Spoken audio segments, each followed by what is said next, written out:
आपण केबे भाबिछंती तिनी व्यक्ति तथापि जणे ईश्वर कहीं ख्रीस्टियान माने विश्वास करती पिता पुत्र और पवित्र आत्मा एक ईश्वर अटंती बोली। यह कौन गणना नुहे, यह एक दिव्य अनुभूति अटे। यह लजिक नुहे, यह भल पाइबा अटे। यह केबे गणी हेबो नहीं, किंतु एही पवित्र और सत्य रहस्य को विश्वास द्वारा बुझी हेबो। ईश्वर तिनी व्यक्तित्व रे प्रकाशित होई अछंती।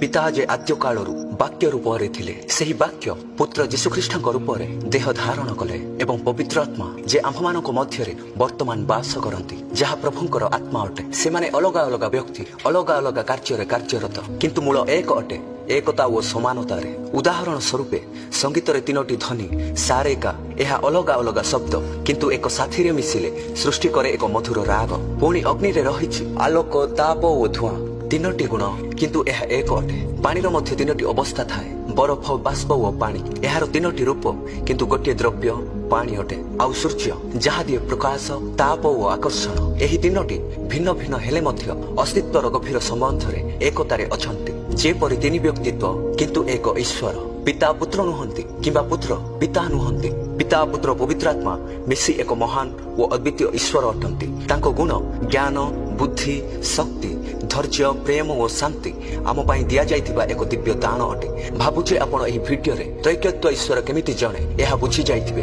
आमेन।